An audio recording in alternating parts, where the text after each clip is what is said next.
Hello everyone, welcome back to our channel. My name is Dr. Vimal. So today I'm going to explain about cervical radiculopathy. So what is cervical radiculopathy? So it is basically a condition, medical condition in which the nerves of the cervical region, which is our neck bone from C1 to C7, that is the cervical region. Any of the nerve roots gets pinched and which causes any pain, numbness and radiating which over to the arms, shoulders, back, upper back and towards the chest. So before moving to how the cervical radiculopathy affects our body, let's talk about what is cervical spine.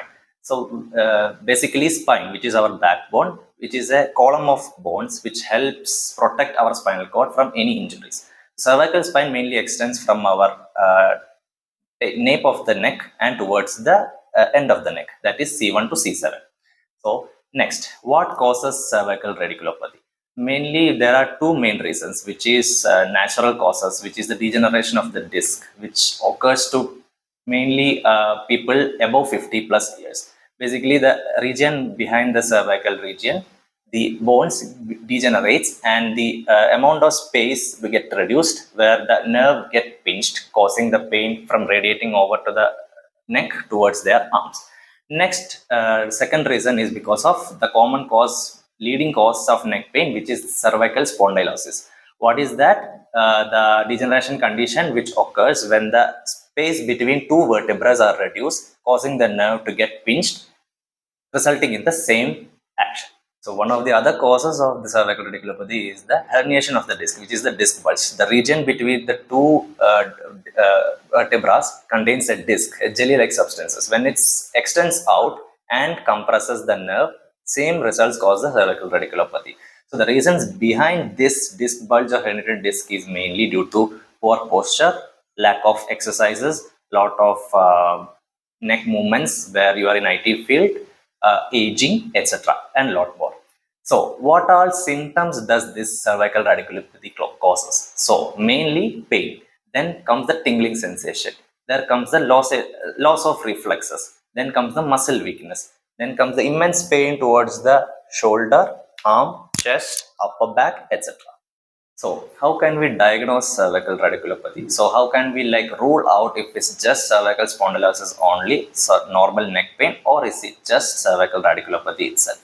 So when we go to a normal physician, so they will mainly look for our general body examination, any past history, present history, diabetes, etc. So apart from that, what all we should do? So basically there are mainly four types, as you will know. First we have to go for cervical X-ray. Both AP and lateral we have to take in order to find out any space reduction between our cervical region. Next we go for magnetic resonance images, which is our MRI, nothing but MRI, which will go for the any tissue which have been damaged due to any trauma or due to any nerve which has been impingement. Next we'll go for the computerized tomography, that is a CT scan. Same like the tissue damage, the bone marrow, anything which is been injured in our neck region, easy to find out, that is CT. Next, we'll go to the management. How can we manage or prevent or reduce the amount or effect of cervical radiculopathy?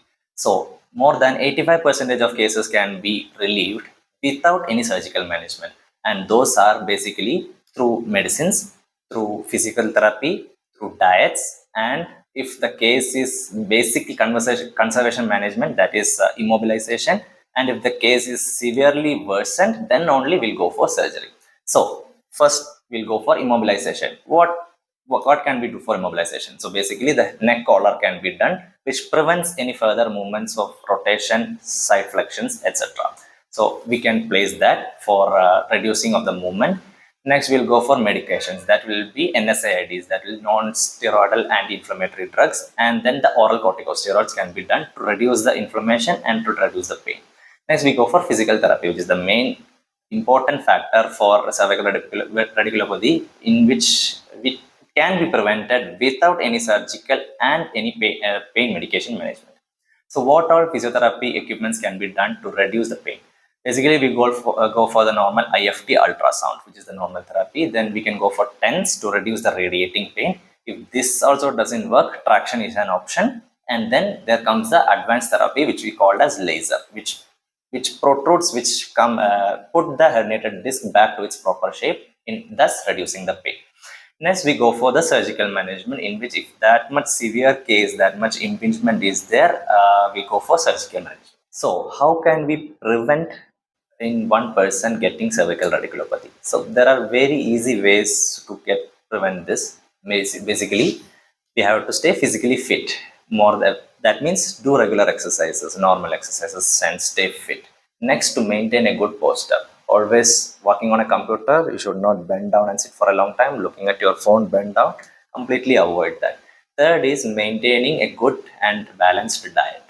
And fourth, good stretching and strengthening exercises, which will be shown in this video. So these are the simple exercises that you can do if cervical radiculopathy, any pinching pain from your neck till which is radiating to your arm occurs to you. First, we'll start with isometrics. So what you have to do, you have to prevent the neck from coming forward, backward, and the sideways by providing resistance with your arms. So basically, forward action. The neck flexion forward, we'll resist with arm, and then come forward, hold for 5 seconds. 4, 5, and relax. You can do this for 10 repetitions. Similar to the front way, we can go to the sides as well. So 3, 4, 5. And towards the back, 1, 2, 4, 5. And to the other side as well. So these are the isometric exercises. Next, we will go for the stretching exercises. What are these are the sternocleidomastoid muscle, which is coming from our neck region. So how can we stretch this muscle? So what you have to do, we have to bend, we have to hold our one hand over the neck, the head region, and then we have to pull it down and then look down. There is a good stretch. We will feel it here. We can hold it for 5 to 10 seconds and then aram se relax. So you can do this for 5 to 10 repetitions. Both sides you can do. So the major stretching exercises we can do. Next is what is called as chin tuck, in which you can hold your chin like this and you can tuck it inside. So tuck it, hold for like 2-3 seconds and then relax. Tuck it and relax. You can do this for another 5 to 10 repetitions. Next we go with the normal range of motion exercises, which is the forward flexion, backward extension, side flexion, and the normal rotation. So all of these exercises you can go for a maximum repetition of 5 to 10 times. No problem with that. Next we'll go with the major thing, which is the pain is radiating towards your fingertips. There is one stretch which is completely gonna help you relieve the pain from here till here. That is, you have to extend the arm. While extending, you have to look away, and then while coming back, you have to look closer towards the hand. Then and towards close.